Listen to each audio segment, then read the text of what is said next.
Introducing Instagram Teen Accounts, a new way to keep your teens safer as they grow, like making sure they've got the right gear for riding. Knee pads. Check. And helmet? Done. See you, Dad. New Instagram Teen Accounts, automatic protections for who can contact your teen and the content they can see. Follow the money. That's what I always say. You always follow the money. Yeah. This is Follow the Money with Mitch Moss and Pauly Howard on VSiN. Huge day here on the network. Back on Sirius XM, channel 158, now 24/7 here with the Vegas Stats and Information Network. And as always, we are live in downtown Las Vegas from the Circa Resort and Casino. Always a pleasure to talk to our next guests, the sterling play-by-play voice, Ian Eagle of the NFL, the NBA, the Final Four, joins us here on the Progressive guest line. Good afternoon, Mr. Eagle. Thanks for the time today. How are you? Hey, congratulations, guys. This is awesome. I have the app. I've got it in my car. So now I'm back. I'm back with you guys again. Very cool. I feel the love again. So Steve Cohen, now in charge here at VSiN, told us this week, you are how do you like this for a compliment? You are the most talented person he's ever worked with, but by far and away the worst. Oh, are you there? Yeah. Okay. Yeah. You are the most talented person he's ever worked with, but by far and away the worst board op. No, I only heard the first part. I'm sorry. You keep cutting out on the second part. First of all, can I just say about Stevie, who is the best, and obviously now working with you guys, that's just such a perfect combination, perfect marriage. But a lot of what I learned on the board was from him. So I learned it from you, Dad. That's the problem for Steve. Like, I'm his legacy. So when he keeps saying that publicly, he was the guy I trained under. So that doesn't bode well for him. So the joke's on him. Yeah. Very much so. Yes. Yeah. Your story's incredible. Your career unbelievable, but that well-documented article, your dad was a comedian, your mom was a singer. What did you think then when your son came up to you and said, I want to follow in your footsteps? Were you thinking, here we go again, back in the show business? No, I thought, man, are you high? What are you doing? Are you doing drugs at a young age? No, I understood that he took a real interest in this. And it wasn't just the side of, you get to go to games and you get to talk about sports. He went to another level when I was doing the prep work, and he would just sit there in my office and read along with me and look at the press clippings and the media guides. And then when we would actually go to events, everyone would just think, he would stare and watch the game. No, he would stand literally next to me or sit next to me and watch the byplay with the analyst, watch how you would make eye contact on certain points and then lock in on the action. So I realized that he was doing this for real. This was just not a lark, that he was truly locked in. So it's been really cool. It's been awesome to add this other layer to our relationship. We can talk about like bad press food. That now is an actual conversation, depending upon, the venue, the stadium. But, oh my God, did you have the beef stroganoff? That's the worst. Well, I thought of you yesterday because, well, first of all, I knew that you were coming on the show obviously today, but then the legendary voice of the Milwaukee Brewers, and I'm from that state, so I would grow up falling asleep in the summertime to you calling games on the West Coast and the Brewers playing like the Mariners or whatever the story was. I thought of you when he passed away. Sad news, obviously, for me and several other thousands of people back in that state, maybe more than that, obviously. But what a life he lived. But with his sense of humor, similar to yours, did you have it? Was he like inspiration to you as a play-by-play guy, but also with that kind of like similar sense of humor? Yeah, very much so. And the part that strikes me growing up, when I was so interested in sports, but also in television, sitcoms and entertainment. So when he pops up on Mr. Belvedere back in the day, I just think, what's happening here? I know I've seen this guy on The Tonight Show. I know he's a broadcaster, but why is he the dad in Mr. Belvedere? And it isn't until you're a little bit older that you realize, oh my goodness, this guy was scary talented. The fact that he was an interesting person, which he was, incredibly so, and funny and and flip and clever and just hilarious. Commercials, obviously, when I was growing up. But now to think back and go, oh, and by the way, he just starred on a sitcom. He just decided, yeah, no, I could do that too. And somebody envisioned him for the role. So it does bring home the point that some people are just incredibly unique. And he was one of them. What a storyteller. And then, by the way, if you just locked in on his play-by-play and didn't know anything about him, the person, the background, he was a fantastic play-by-play announcer. Nuts and bolts, great energy, voice control, everything, the whole enchilada. So what a life he led. And you're right, definitely an inspiration for me in the way that he conducted himself and the way he treated people as well. Well said. No, well said indeed. The transition to the games, and you've been covering all these big games. Can you put in perspective the tough task that Houston has in front of them and just know how difficult it is to win in that stadium and you got to beat Mahomes in that raucous environment? Yeah, I mean, you just nailed it. It's winning there. It's playing Mahomes, playing the mystique of the Chiefs right now. I do think Houston does probably deep down know they're playing with house money. Nobody's expecting them to win. And the one part of the equation that I still am trying to wrap my brain around with Kansas City, they have not been a dominant Kansas City team. So you can look at that one of two ways. Either, oh, that means they could be had, or that they just know how to win. It doesn't matter the type of game. If it's close, they still rise to the top. And I think a lot of people are going with the latter, but maybe the former is just enough for Houston to have a puncher's chance. I was surprised at how well the Texans played in the second half last week against the Chargers. Most people going into the game felt that Houston was just trying to get to the finish line at this point and regroup for 2025 because of all the injuries. And everything just went the way that DeMeco Ryans envisioned. Defensively, they were tremendous. They made Justin Herbert and that Chargers offense life very difficult. Mm-hmm. Let's follow the money here on VSiN, the Sports Betting Network. Our guest here, Ian Eagle, the great play-by-play voice, also of the Brooklyn Nets, who are in action tonight in L.A. against the Lakers, coming off of an absolute stink bomb against the Clippers the other night. Very difficult game on Sunday night, the other AFC contest. Do you have an opinion? Buffalo and Baltimore, the Ravens are small favorites on the road here against this great Bills team.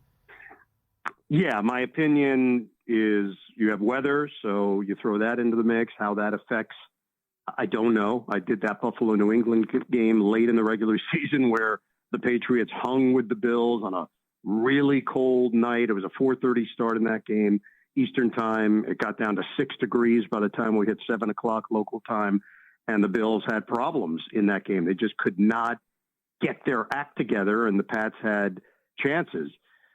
I do think Baltimore is the more balanced, better team, and certainly like what Derrick Henry has brought to their group. And I think it's taken a lot of the stress off of Lamar Jackson. We don't know exactly about Flowers. I know he's going to try to give it a go, but even then, how much can he really give them physically is a huge question.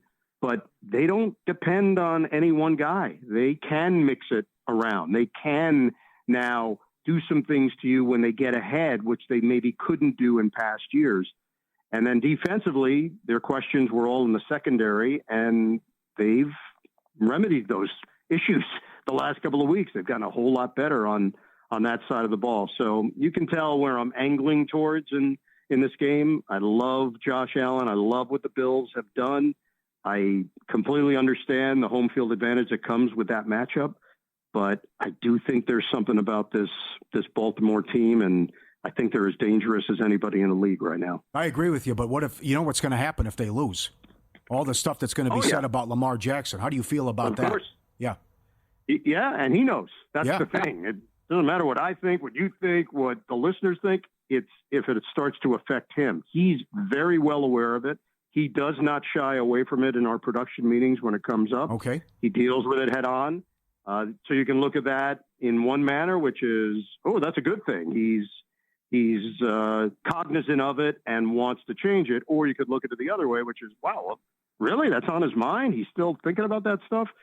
He's pretty direct when you talk with him. And I do think it's something that pops up in his brain, and he knows that he's got to win in order for this stuff to go away and for the narrative to change. So he's going to try to take this on head on, and I certainly believe in him and his abilities to do that. We have about 90 seconds left here. Okay, so what is it like to be around a team on a West Coast road trip, specifically in Southern California, taking on the two LA teams the same week? And we're talking about, not even 10 days after the devastating wildfires in that area. Yeah, it's been very bizarre here, guys, truly, because where we are staying, you would have no idea.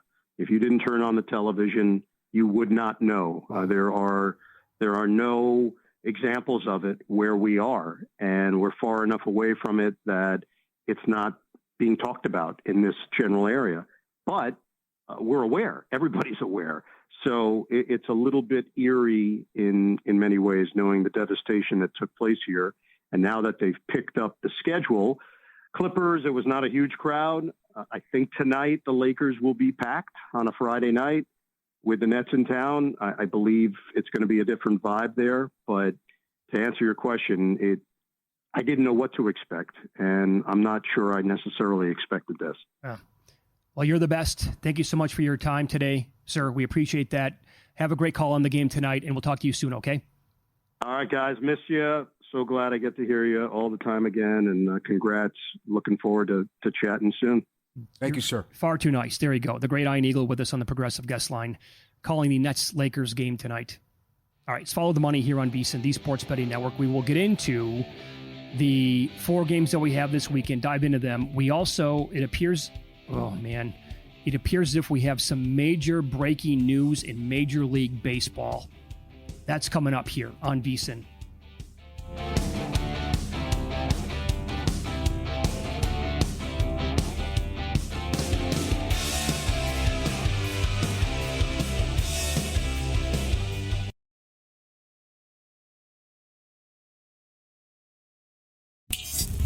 This is Follow the Money on VSiN.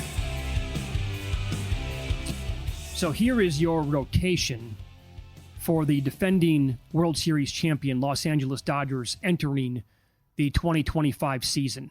Blake Snell, who of course they already signed in the offseason. Tyler Glasnow. They have a Yamamoto. Shohei Ohtani is going to be back off of injury. Mm-hmm.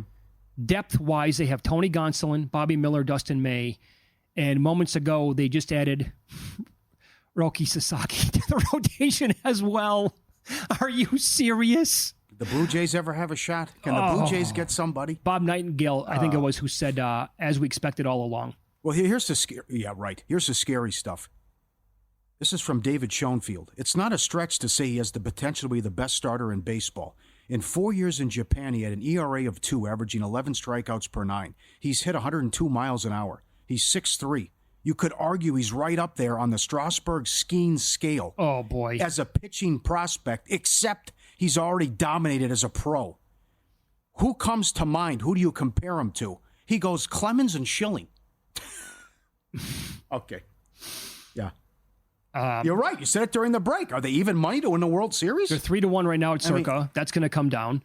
Their win total right now is 105. I remember when Lou Finocchiaro came on, we talked some UFC. This goes back like 2 years now. I want to say it was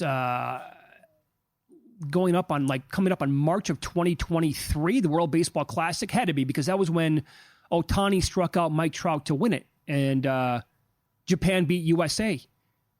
And Lou said, like a month before it started, you need to bet Japan at like plus 450 or 5-1 to win the whole thing. So I'm like, okay, I'm going to bet it. I believe that was the event that Sasaki pitched in. And I'm like one of the biggest Shohei pitching fans, not just player. I love him as a pitcher. That dude looked like he was clearly better than Ohtani on the mound. Watching those games, I'm like, oh, who's this guy? Roki Sasaki? You can't touch him. Not good for the sport, though. This is not good for the sport. San Diego, Toronto have been great, but that's... What are season tickets going to go for now in L.A.? It doesn't matter. They don't care. Well, I know. It also shows you the difference between how the Dodgers run things and how the Yankees run things. Yeah, right. They still, every year, they're right there, and doesn't matter if they win it. They still want to get better and improve. I predict that at least one book will go to the Dodgers odds-on to win the National League, if they're not there already. It's probably not even that strong of a prediction, to be honest. All right. 4 games this weekend. Divisional round, tough guy. Well, the Sunday is getting better because we're going to have snow in both games. So the updated forecast, 4 to 5 inches in Philly, and then the cold and snow for the night game against Buffalo, and we'll see if Jackson can overcome that, and it's going to be the coldest game he's ever played in. We said it earlier. I think that the Chiefs win. I'd be stunned if the Texans can keep it close. That's the biggest surprise of the weekend, yeah? Yeah, if the Chiefs lose. I thought Iron Eagle had said it best. It's the mystique. It's just, he's got a 500 record in games when he's trailed entering the fourth quarter. So and what about when they're down by 10 points? Yeah. Isn't he like above 500? Something like that, too. I know it's a joke. So whether the call's going to go their way, the big play, the team that's going to make the mistake, and Sal Pal said it. He's 6-0 in the divisional round in the 16-0 touchdown INT ratio, and you're going against an organization that's been here 5 times and never won. Yeah. So they're 0-5 in this spot. So I just think that it's been a bad year for Stroud. We thought they would pick up the pieces, as Ian said, and focus on next year, but Herbert helped them out with the interceptions. Let's be honest. I mean, like Diggs went down right away, too.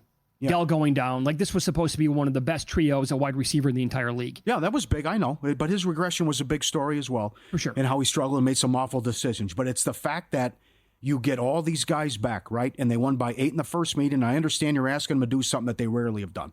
4 of the 15 wins. Only 4 have been by 8+ points. And now they're up to 8.5 here. But I got Jones back. I got Taylor back. Watson's back for the first time since week 7. Pacheco. Everyone good to go. And now I have the new toys.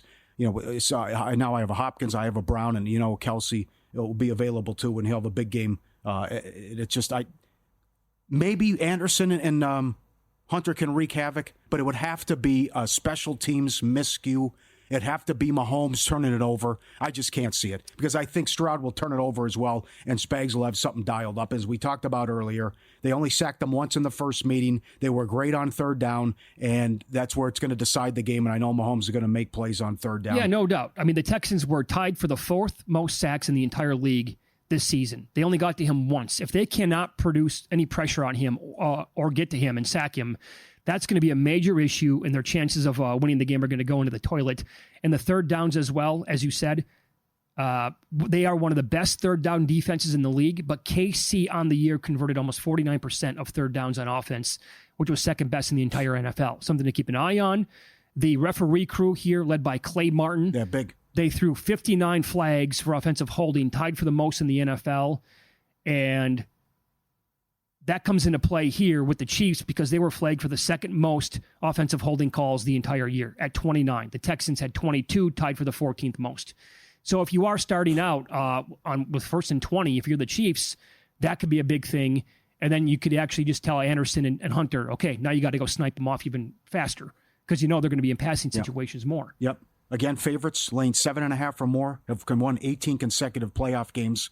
Goes back to 2019 when Tennessee shocked Baltimore. This is the lowest total in the playoffs ever for a Mahomes game. The late games got me spooked. Rooting for the Lions. Want to see Detroit host the NFC title game. Open 10.5 down the street. I thought that was way too high. But the fact that what Daniels is doing here, and they've only been blown out once in the last 11 games, 10 of them have been decided by one possession. I understand the back-to-back-to-back road games for Washington is going to be difficult. The Sunday night, you finally win a playoff game. First time in 19 years, another road game, and it's Saturday in the Big Edge for Detroit. But the thing that has me a little bit worried is how bad Darnold then looked. What a game plan. What a job by Glenn. And Darnold's in his own head, seeing ghost again. And how bad he was. Well, Detroit still would have won the game, but Darnold just missing people that were available and open. And then it carried over, and he held on to the ball and was pathetic in the Monday night loss to the Rams. So can Daniels make enough plays? And we've outlined how great he's been, and we love the rushing yards over against Campbell's struggle against mobile quarterbacks.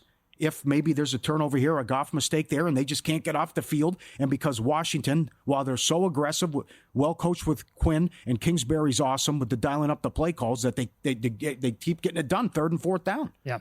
I don't have every single offshore account in front of me on the screen, but I do have several, and it appears as if one is at 10 right now on the game for the Lions. Several other national books, legally speaking, they are at 9.5. If it does touch 10 here, and again, I don't know, what are we talking about here? On game day, do we see limit bets come in, sharp money come in the lines to drive it up to 10? And if so, do we immediately get buyback from other sharps saying, I got to take that number? That's what It'll be on every teaser. Chiefs and Lions will be 100%. every teaser. Oh, no question. And that's why I don't think we go back down to like 8.5 in this game, because then do you really want to open yourself up for that teaser leg, Lions down to 2.5, tied with the Chiefs down to 2 or 2.5, and then the Bills up to either 7.5 or 8, because the Ravens are now 2 here at Circa in this game against Buffalo. You're getting a lot of the guys back, though, and they're good to go other than a couple issues on the O-line.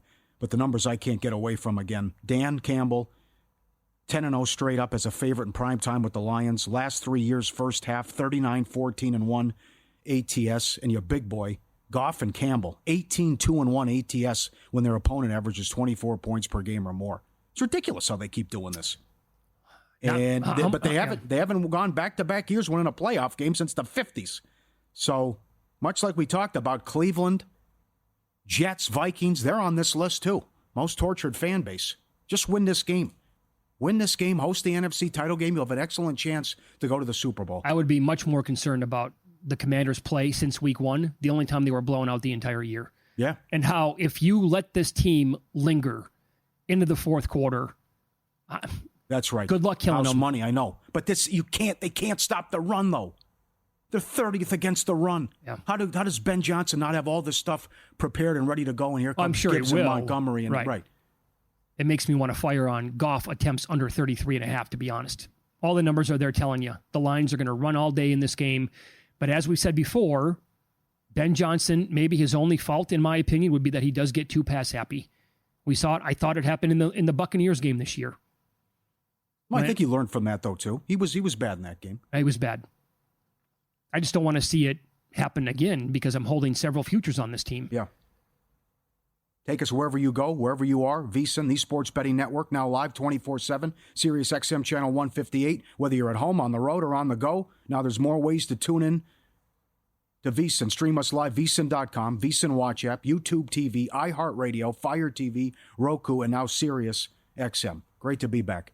I don't care. This might sound silly, and people can laugh all they want. I would be, as someone who is holding Detroit Lions futures, I would be much more comfortable playing Tampa Bay. And I know that would not have been the game because they would have gotten the Rams under the scenario. I'd be much more comfortable playing Tampa Bay than Washington. I don't see any way, shape, or form that they were going to lose to Tampa Bay twice in the same season. And they outgained them 460 to like 200 in that game. But I'd actually probably be a little bit more comfortable playing the Rams, although this Daniels and the Commanders scare the daylights out of me. Sure. They have nothing to lose, and plus they're going to go for it all the time on fourth down. Yeah. We will get to our best bets for the weekend in pocket plays coming up on Follow the Money. It's VSiN, the Sports Betting Network.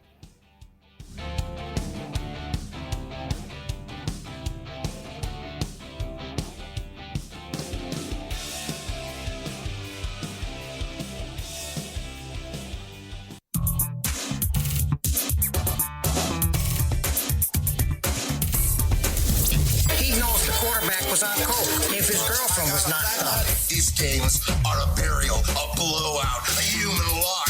You can bet your children's unborn children on these games. I was so good that whenever I bet, I could change the odds for every bookmaker in the country.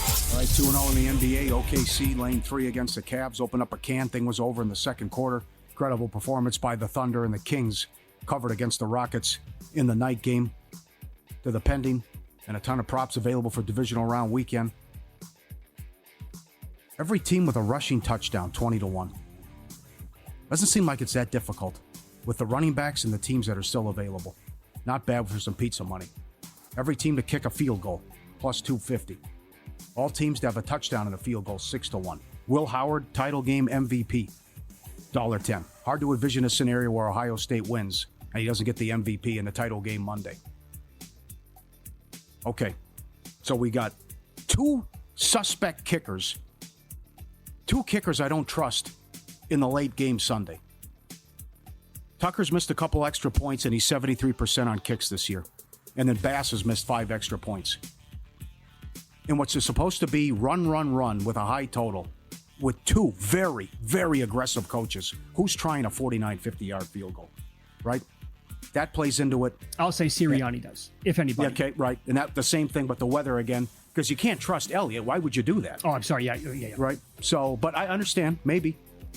And Cardi's good too. But when you're looking at 5 inches of snow and it's going to be windy and 10 degrees, you're out of your mind to try a 52-yard field goal, especially you're aggressive. It's going to be 4th and short with the quarterbacks and the playmakers you have out there as well. So, longest field goal made under 47.5 in the 2 games on Sunday. 76ers to miss the playoffs, $1.40. Good article up at ESPN.com that they are going to pivot on their plan if this goes sideways here coming up. So Embiid's out 7 to 10 days. Again, he's going to miss the game in Denver. Paul George is questionable tomorrow. 10 of their next 11 games are against teams at or above 500. 8 of them are on back-to-backs. I think it could go sideways. And then they'll just say, what are we doing here? We're the 11 seed. We're 9 games under 500. No. Back on the horse. Buffalo. Tonight, only 2 hockey games, but a big boy. Pittsburgh at Buffalo. Goal in the first 10, $1.60. The Sabres, 15-2 run at home. Goal in the first 10. Some that cashed last night. Flyers, 10 in a row. 19-4 on the road. Blackhawks, 10 of 11. Edmonton, 18-2 on the road. Detroit, 14 of 15. Goal in the first 10. And Ottawa's played 8 straight unders. And I don't care that Jimmy's back tonight. Could be a negative. So they were talking about on that West Coast road trip. It's a Malinsky special, too, for the Heat. Miami had that long West Coast road trip, and the guys were talking about it's great not to have the distractions and the drama now that Jimmy's been suspended. Well, Jimmy comes back, but guess what the big article is on ESPN.com? You ain't seen nothing yet. Jimmy's just getting warmed up. That he could, if he wants out and it's not going his way, and he's asked, and once to Riley's face, get me out of here, that this could get worse. So I'll trust Denver here. Could be a little Miami flu. Could be. But I'll trust the Nuggets, who are playing good ball, to take out the Heat here. He seems like a fun dude to deal with, doesn't it? But I have this open parlay from December 18th. Pays a little bit more than 16-1. And Philadelphia to miss the playoffs is part of it. Notre Dame making the playoff. All right. That's in there. And it's tied to Philadelphia winning the NFC. What's the price on Philly? On both of them? Philly was 2-1 when I bet it. To miss the playoffs? Well, at the time, the Sixers were plus 120 to miss. To miss. Okay. So I tied that into Notre Dame. Got it, okay. And then Philadelphia, the Eagles as well. So Blackhawks, Predators, first period, no good. 11-game streak snapped in the first period. Those are the most frustrating. I hate when you cash the first 10 but can't get the first period. Right. 12 minutes scoreless hockey. He scored 8 minutes in, damn. Did not have this in pocket. And this is just to have a little bit of fun anyway during the show. When you were running down the trends yesterday in the first 10, I put in a round robin and it hit for goal in the first 10. Like 4 teams. Yeah. 11 of the 13 cashed yesterday. Yeah. Overall, yeah. So, all right. Malik Monk, over 5.5 assists, plus 110. That's a winner. He had it at halftime. I have a funny feeling this number is going to go bye-bye very soon. He is he's operating as a facilitator, and he is playing like 35 minutes a game. He's been awesome under Doug Christie. The ladders got there, by the way, all the way up to 8, which paid a nice price last night, but I did not bet that. We're going to go P. Ryan over, 9.5 receiving yards, minus 113. Mixon under, 59.5 rushing yards. Bet that yesterday when the news came out that he was questionable. This is also pending Ravens plus 106. I bet that on Sunday as soon as the number came out. Also pending Ohio State plus 115 to win the college football playoff. That was after they beat Oregon this weekend. Jaden Daniels' longest rush over 15.5 yards. That's even money. Bet it. We documented this throughout the show. A lot of quarterbacks have either gone over that number or less mobile quarterbacks have come close to getting that number. I think this guy's going to be running a lot in this game, especially if Aaron Glenn decides to blitz.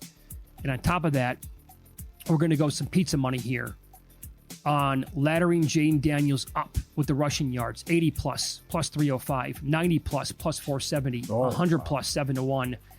Climb that ladder, baby. Smaller bets, hoping that he runs a lot against that defense. Also, De'Ami Brown, 40 plus receiving yards, plus 128. I think the Commanders are going to have plenty of offense in this game. And that secondary has been had a lot this year for Detroit. Wide receiver number 2s, which I think Brown falls under this category. When you look at DVOA, Lions allow the most yards per game to the position, and the Commanders plus 9.5 against the Lions in that contest. Also, I have Anthony Edwards over 3.5, made threes tonight at plus 110 on the ledger. Ready to take your tailgate to the next level? Got to try Sewell's Barbecue, born from a backyard cookout in a mason jar of unforgettable flavor. Sewell's has become a Southern favorite, delighting taste buds from Georgia to the Carolinas, from smoky ribs and mouth-watering wings to the perfect backyard burger. Sewell's turns every bite into a flavor-packed experience. Order now, Sewell'sBarbecueSauce.com. Sewell'sBarbecueSauce.com. Flavor this good, just a click away. Southern hospitality. Never tasted so good. It's a real deal. We ate it live on the air last week. Phenomenal. Go get it. What is the best championship Sunday in your opinion? Oh, God. Well, okay. If Kansas City wins, you can't go wrong. It's just... Okay, you've established that. Yes. Okay. That's right. Okay, and then same thing with Detroit. Detroit wins. I'm going to say Detroit, Philly, which would start the day. The NFC's the early game. Detroit, Philly, Kansas City, whoever, for all the marbles. No preference there, Buffalo or Baltimore? No preference. I guess, Bill's exercising the demons. Could we, my God, would the world end? Could we get a Buffalo-Detroit Super Bowl? But I'm fine with Lamar going back to how we started the season on the Thursday night. I would say Baltimore, Kansas City, Detroit, and Philadelphia. Championship Sunday, let's go. Guaranteed a great Super Bowl. What happens to this Lamar Jackson narrative if he's awesome?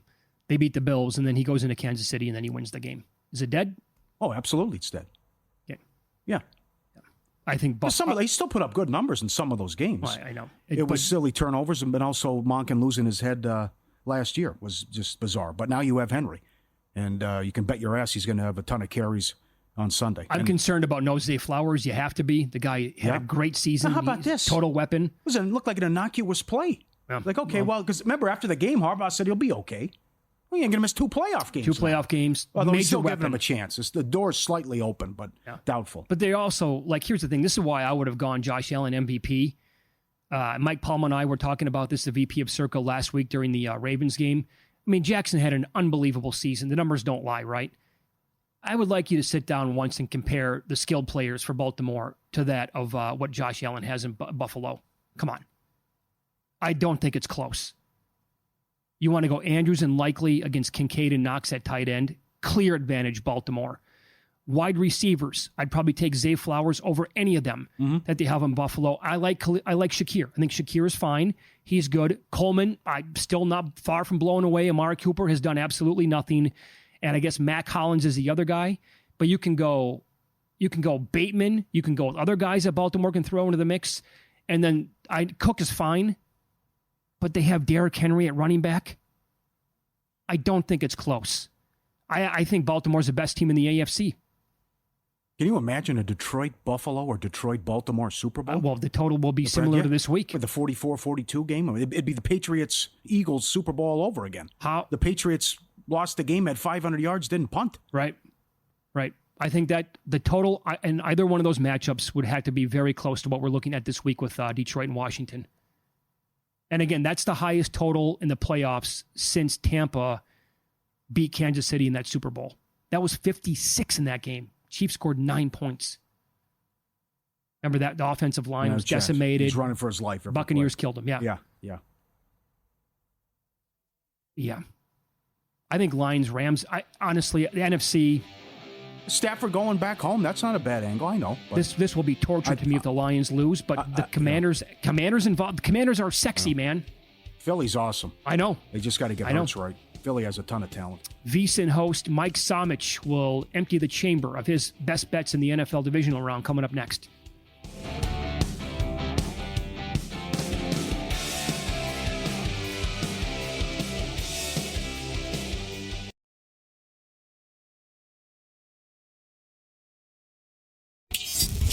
This is Follow the Money on VSiN.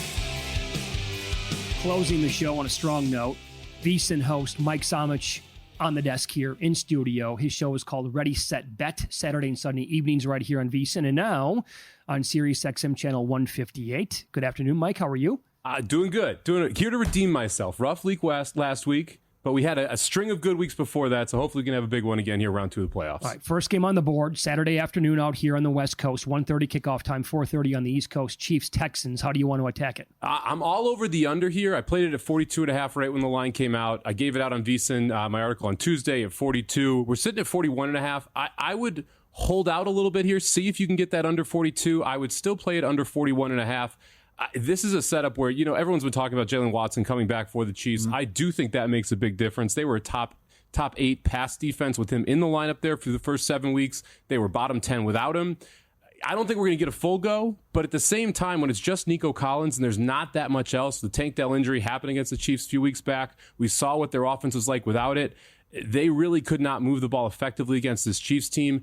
And on the other side, well, I'm really intrigued to see what the Chiefs do with all of these weapons, because we have not actually seen all of them on the field consistently. We talk about snap counts and whatnot if you'd like, but it's still not an explosive Chiefs offense. Even with Worthy and with Brown and with Hopkins out there, I believe this is going to be much more methodical than explosive. That means you're still going to get the Chiefs drives that are 6 minutes, 7 minutes, and they will kick field goals in some of those situations. So under 42, if you can get it out there, I'd still play 41.5, but I would wait it out for the 42 because I do think that may pop again before game time here. The late game's fire. They're going to be weather, cold, snow. How about Baltimore up to 2 now here at Circa? I am surprised we keep creeping up. Like I played some Baltimore in this. I think when you look at what these two teams want to do, they both dominated time of possession big time in the first round of the playoffs. If you look at these two teams, which one has the better probability of actually being successful from down to down? Which one has the chance to be able to run the football and dominate that time of possession? To me, it's much more on Baltimore's side. We've seen this rush defense from Buffalo struggle at certain points of the season. Now, when these two teams played and when Baltimore ran all over them, they were missing 3 key pieces of that defense. But even with those pieces, they still struggle against the run from time to time. And so I can see Baltimore being able to assert their will a lot easier here than I can see Buffalo. I think if Buffalo has success, it's going to be some of those bigger plays through the air, which was Baltimore's weakness early in the season. They rotated around that secondary. They've gotten much better. I think the Ravens should be favored. Like I said, I did play a little bit of Ravens at 1.5. I'm getting to that point, though, where that Buffalo teaser starts getting really interesting to me. I have a feeling the Chiefs is going to be kind of that key teaser leg for me. You can get them down to 2.5. There are some books that have the Lions at 8.5. You can take them down to 2.5. Now you can take this Bills-Ravens game up to 8. I don't love teasing college football, but you got Ohio State sitting there at 8.5. I like them under a field goal as well. So I'm probably going to play kind of a round robin teaser effect here and start it out with that Chiefs game, and then put it into. I'm going to put it into Detroit and Ohio State for sure. And then this Bills game, if we get to 2.5, it's definitely going to be in at 2. I may still play it up to 8. I was going to ask you, who screws up the big money line parlay this weekend? Which team would you be the most afraid of? Well, I think it's Detroit. And for the simple reason, and I know that a lot of people on this network have talked about this, but the two teams that go for it the most on 4th down, that immediately introduces variance into that game. And when you have these two teams that are going to try and push for touchdowns, if, let's say, variance falls on Washington's side like it has been all year, and it goes against Detroit, all of a sudden you can make a case for why Washington can win that football game. Now, if it goes the other way, looking at Detroit minus 20.5, I don't think is crazy either, because if Washington struggles in the red zone, Matt Brown and I were on the desk during the game last week and literally laughing at the play calls that we saw from the Commanders in the red zone. You had a 1st and goal from the 1.